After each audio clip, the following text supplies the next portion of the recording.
Lady Scarlet, I've word you propose a pilgrimage to the 6 sanctuaries of Fevrith. I do.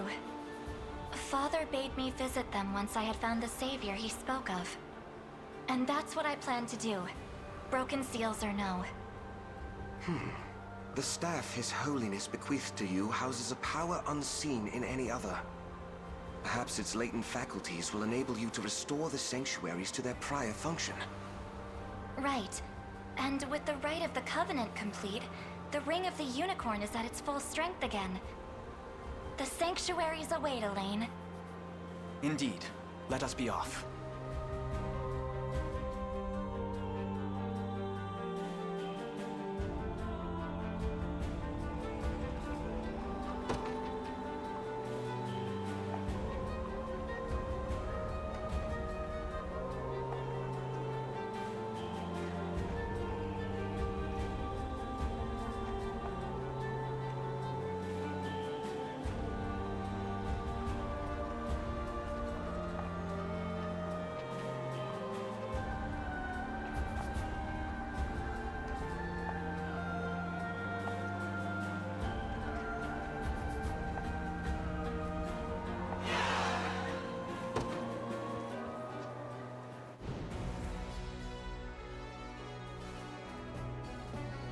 We have wrested back Bisphane Basilica and struck a heavy blow to Zenoira's influence in the land.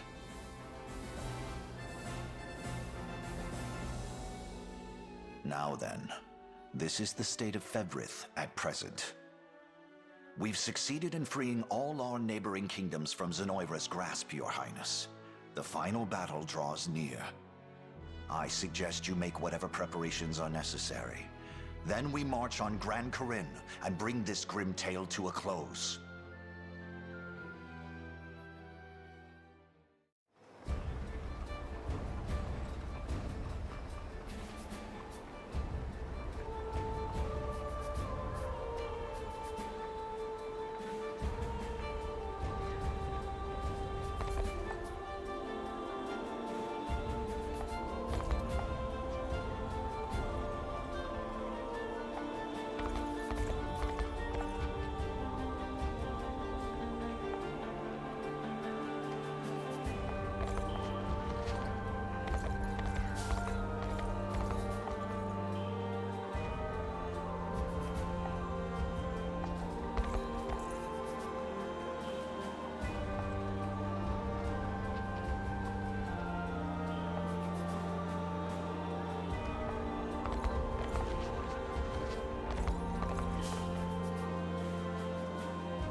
Do let me know if you require assistance.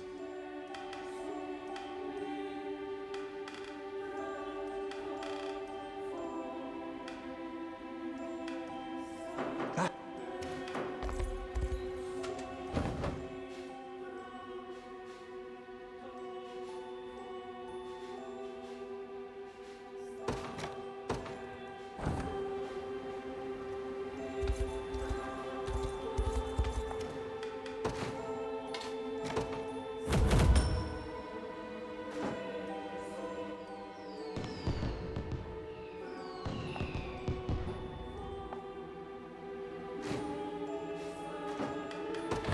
Do let me know if you require assistance.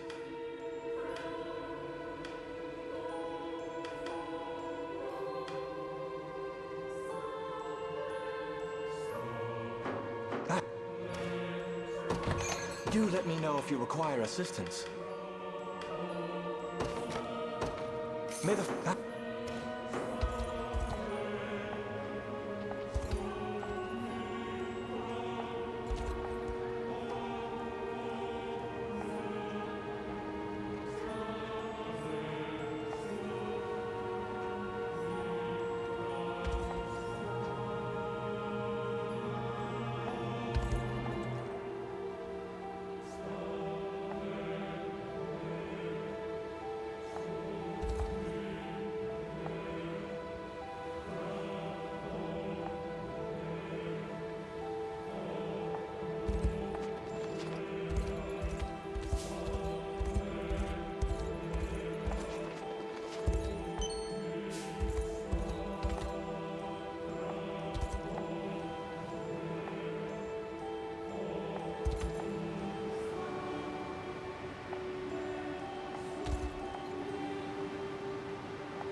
Do let me know if you require assistance.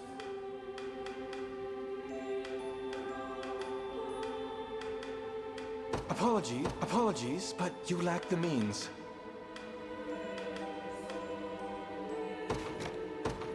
May the fa-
Do let me know if you require assistance.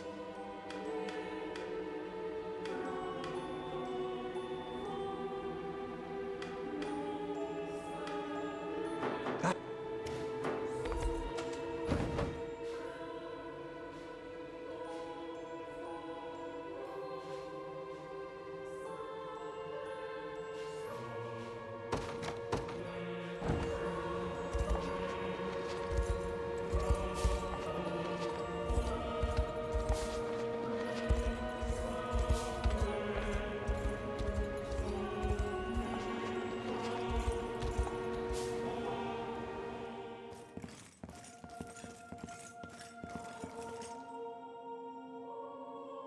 I'll start by offering a prayer to the sanctuary.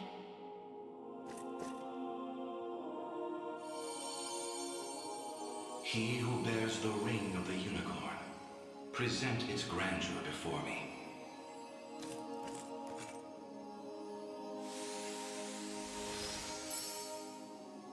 Progeny of the late Pontifex Errant, you have done well in guiding the Savior to this sacred hall. You know of me? I do. Your father, under compulsion of Baltro's magic, destroyed the seal sheltered upon these grounds. A regrettable fate indeed. Excuse me the question, wise sage.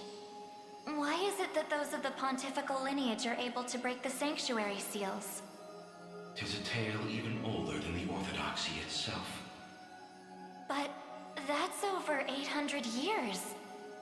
Indeed. I speak of ancient Zenoira and their sorcerer's quest for might beyond mortal bounds. A pursuit which brought them to Palavia and the holy power of the almighty unicorn. Enraptured by its supreme brilliance, they began to experiment, using the citizens of Albion as their subjects. In time, those experiments birthed a new race entirely. The population you know as angels. That's not possible. Yet their only distinguishing feature were the wings on their backs, a mark of failure for the sorcerers who conceived them. The experiments continued unceasingly, but only one success emerged. A man capable of divine wonder. The first Pontifex. Yes, and the gift he bore was the means to lay wandering souls to eternal rest. But how does that relate to the seals? The purpose of Fedrith's sanctuaries is twofold. The first is to soothe the vengeful spirits of old Zenoira. The second is to accumulate an energy most sacred, the power of cleansing. Galerius impelled your father to set loose the souls bound to this sanctum, to break its seal as you know it. In so doing, he divested these grounds of one of their vital duties. But the other, the power of cleansing housed within, still remains undefiled by wicked intent. My father must have foreseen the breaking of the seals all those years ago. Which explains why he asked you to one day guide me here. To impart the power of cleansing upon my ring, so that we may stop Galerius before it's too late.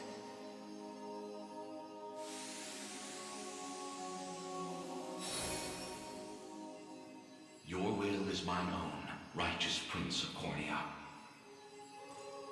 The ring's gotten stronger, Elaine. I can feel it. Ringbearer, the sanctuaries of Fedrith further seek your call. Deliver your presence unto each in turn, that we may aid you when the fated time arrives.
Apologies for asking this of you, Elaine. It's merely that I'd like to make an inquiry regarding the nature of these sanctuaries. Please, your presence is more than welcome. We'll ask the sage together. I'll start by offering a prayer to the sanctuary.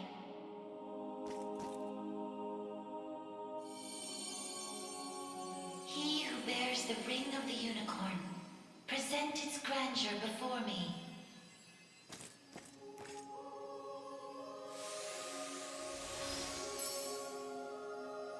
Beside you stands the Tyrannos of Elheim. The ring of the unicorn would remain ever bound were it not for you. Or for your ancestors, who conveyed the rite of covenant through a great many generations. For that, you have my utmost gratitude. 'Tis a kindness I scarcely deserve, O wise sage. But if I may, I wish to ask a question of you. For what purpose were these sanctuaries constructed? To house errant, wandering souls, those of the fallen Zenoiran Empire. Yet that raises another question still. How is it that Zenoira met with ruin? 'Twas an act of hubris immeasurable. In search of the forbidden gift of immortality, their sorcerers made sacrifice of a divine being, the great and noble unicorn. Such vile disregard for the natural world. Indeed, and greed only drove them further from their own humanity. Amidst the slaughter, they sought to elicit the creature's purifying energy, and in so doing, break free of the shackles of mortality. Yet the cleansing fires of the unicorn glow impossibly bright, violent in their rejection of vice and villainy. For the wicked-hearted to harness such a power as their own would be a contradiction of its very purpose. 'Twas a miscalculation of the most fatal ilk. With the beast's dying embers, the fury of the unicorn struck Zenoira's people. Their skin burned, their flesh was rent from their bodies, and their souls were condemned to wander for the rest of eternity. How horrible. 'Twas the greatest irony, then, that the rite proved a success in the end. From the ashes of tragedy rose but one survivor. A single girl, capable of communion with the divine unicorn her countrymen had so cruelly defiled. Aside the Pontifex of Albion and the elven Tyrannos, she set forth to deliver peace to the restless souls of Zenoira's citizens. A venture which saw them construct 6 sanctuaries spread through every land of Fevrith. Upon its completion, she rallied those loyal to her cause and founded a new nation, Cornia, of which she would become the first queen. And with the spirits of her brethren pacified at last, she relinquished the power she had never once wished to receive.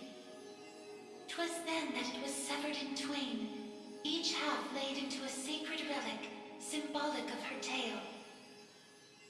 The ring of the unicorn. And that of the maiden. Then the reason this ring answers to me alone is the royal blood flowing through my veins. Quite so. Your heart is that of the unicorn, fated to commune with a maiden true and fair. A destiny which culminated in the rite of covenant and the subsequent unbinding of the ring's true form. Now, the power of cleansing housed within these grounds will prove a great boon in the battle ahead. You need only accept its grace.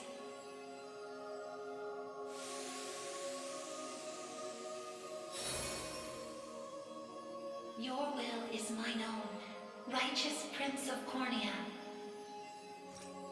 The ring's gotten stronger, Elaine. I can feel it. Ringbearer, the sanctuaries of Fevrith further seek your call. Deliver your presence unto each in turn, that we may aid you when the fated time arrives.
Forgive me for prying, Berengaria, but why have you asked to join us here?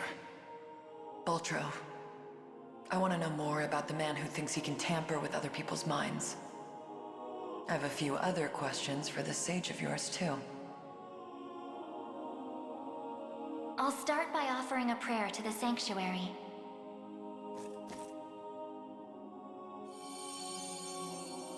He who bears the ring of the unicorn, present its grandeur before me.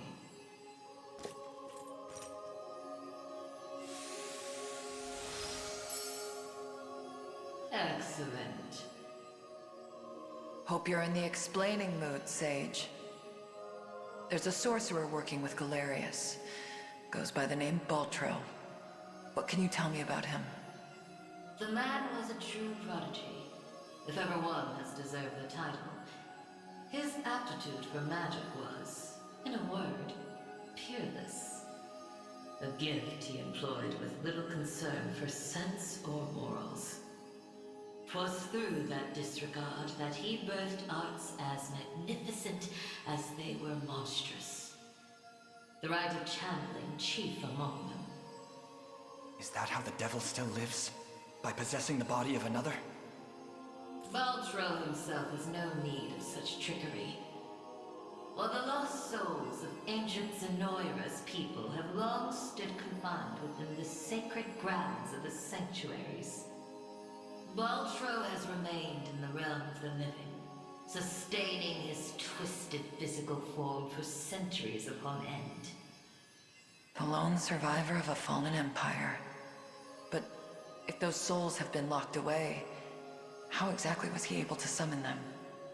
With the crystal of transference, of course. A potent medium capable of circumventing the barred gate to the beyond. Once the desired soul was summoned, he wielded the rite of channeling to convey it into a yet living host. 'Tis a feat, I presume, only possible for a man of Baltro's infernal aptitude. Crystals of transference. I can't say I've ever heard of them myself. I bet they're real tough to come by. Otherwise, he'd have brought back the whole damn empire by now. You make a good point. I've got one more question for you, Sage. This armor I'm wearing, it's not the only set. There was another up in Albion recovered from the sanctuary when Zenoira first started knocking. Way I hear, it was the Pontifex who found it, gave it to a guy named Nigel not long after. So, I was wondering, this place have any old gear you're looking to part ways with? Alas, all armaments stored within these walls have long since been evacuated. Yet the power of cleansing remains pure and true. Grasp it tight, and it shall surely bring you succor in the days to come.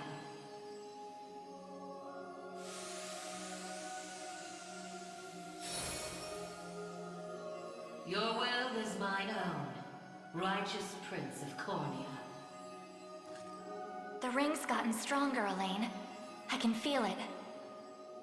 Ringbearer, the sanctuaries of Fefrith further seek your call. Deliver your presence unto each in turn, that we may aid you when the fated time arrives.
Sorry for making you drag us along like this.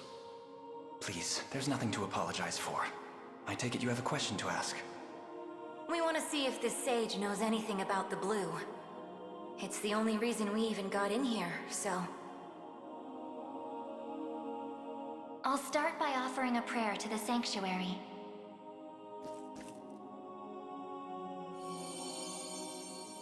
He who bears the ring of the unicorn, present its grandeur before me.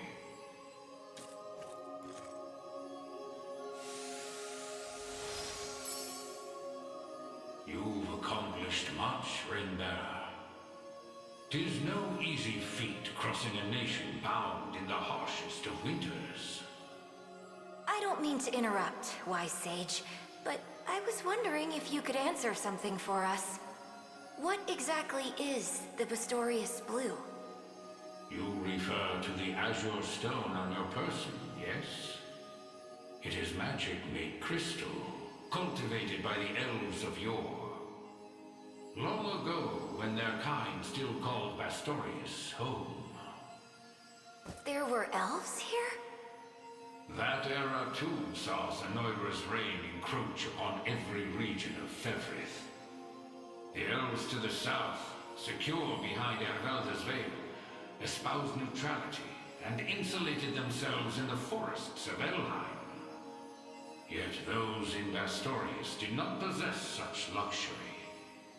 Instead, they forged a powerful crystal capable of transforming their bodies into those of colossal beasts. Astrals. But they could turn themselves back, right? Such a technique did exist, yes. Though, unfortunately, it has long been lost to the passage of time. Should have guessed as much. Still, Zenoira must have had some reason for wanting the stone so bad.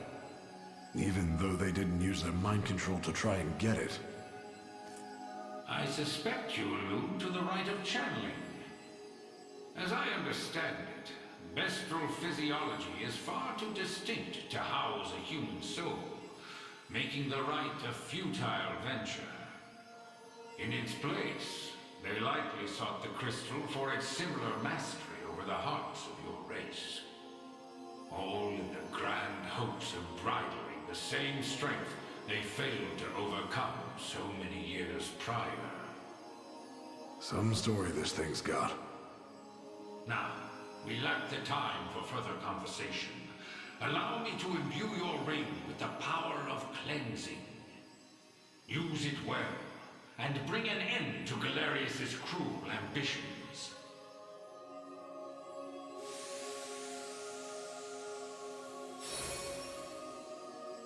Your will is mine own, righteous Prince of Cornea. The ring's gotten stronger, Elaine. I can feel it. Ringbearer, the sanctuaries of Fevrith further seek your call. Deliver your presence unto each in turn, that we may aid you when the fated time arrives.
do what I can. No! That must have hurt. Submit!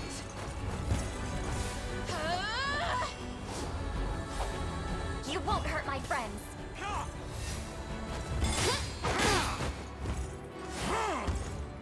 There's no escape.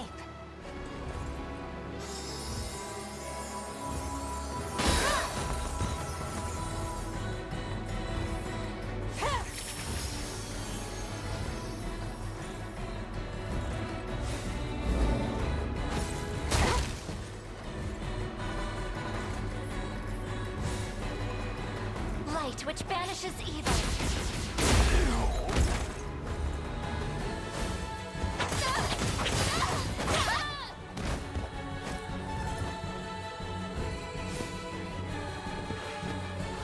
This'll be cold. Like new. Just like this.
I'll start by offering a prayer to the sanctuary.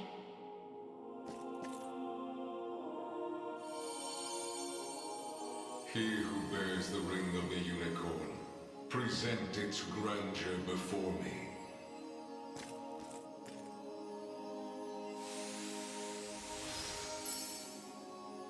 So the ring is restored at last. You have done well. If I may ask a question. You said that if we wished to match Galerius' might, we would first need to unbind the ring's power. But I wonder, why did you bid us return here after? That I may bestow upon you the power of cleansing, accumulated within these walls over the passing of centuries. Do you imply the renewed ring is not enough to defeat him? It is not. If you wish to bring such events to bear, you must usher the souls of Zenoira's people to their long-awaited salvation.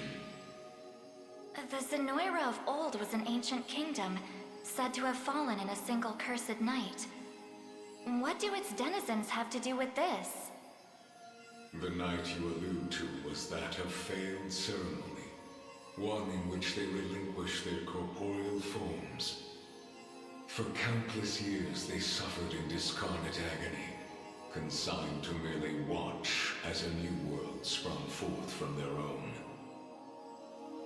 As you may expect, the weaker-hearted among them succumbed first to madness, then to an unyielding, rabid lust for evil. 'Tis only by the power of the sanctuaries that such wicked souls were put to slumber, sealed away in a realm known solely as the Beyond. And Galerius used me and my father to break that seal. Quite so. He has torn open a seam between the land of the living and that of the dead.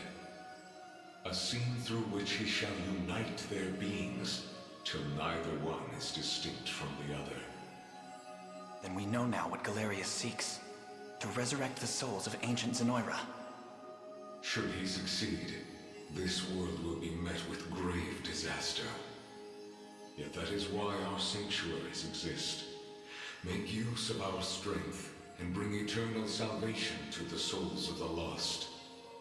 Now, the power of cleansing housed within these sacred grounds will prove a great boon in the battle ahead.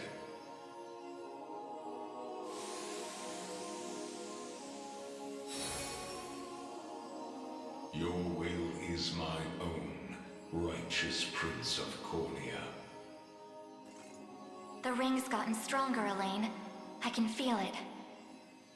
Ringbearer, the sanctuaries of Fevrith further seek your call.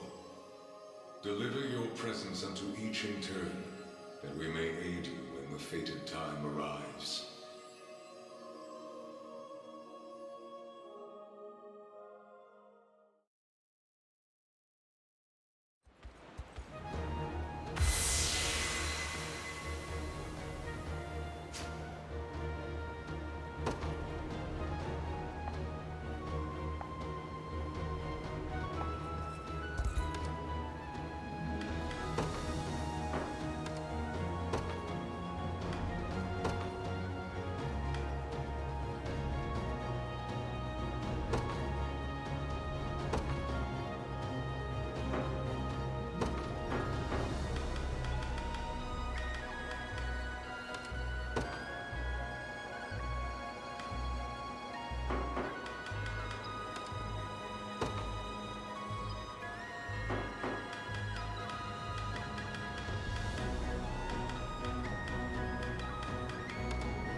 I'll start by offering a prayer to the sanctuary.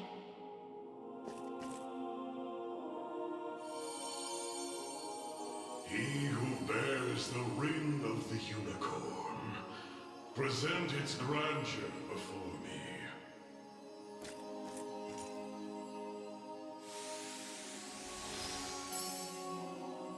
Your efforts are commendable indeed. I shall grant you my might, that Galerius's ambitions may at last be foiled. If you'll allow me a question first. Galerius asserts himself Emperor of the fallen Zenoiran Empire, but I wonder, do his claims ring true? They do. He is a man dangerous beyond all reason or belief. In truth, Zenoira's people were not born on Fevrith soil, but hail from another continent beyond the Great Seas. Their populace enjoyed countless years of peace and prosperity, ushered in by magical advancements of the highest order. Yet, after a contested succession sparked civil war, the very magic which once enhanced their lives now stole them away instead. And by the day Galerius emerged victorious, Zenoira was naught but barren wastes, inhabited chiefly by the corpses of the damned. Faced with such cold conclusion, most would have considered him a king absent a kingdom. Yet Galerius would not be denied his reign. Mustering what few pitiful subjects remained in the realm of the living, he set off to seize a new shore as his own, Fevrith. Then the ancient Zenoira we're familiar with was actually an invading army from a far-off continent. The modest fiefdoms which dotted Fevrith could but thrash and flail beneath Galerius's insurmountable might. Only Elheim, shielded by the boughs of the divine Ervelda, was spared utter decimation. If that same conqueror now blights our lands as well, can we assume General Valmor was possessed by his soul? I don't believe we can. An energy so ineffably evil likely derives from something else entirely. How do you mean? Were he merely revived through the rite of channeling, slaying the host would banish his soul back to the frigid gates of the beyond. Yet, to judge by the monstrous aura surrounding him, I fear the task far too great for such crude methodology. No matter the truth of it, Galerius must be stopped. And the power of cleansing housed within these walls shall hearten that pursuit. 'Tis yours, should you but accept it.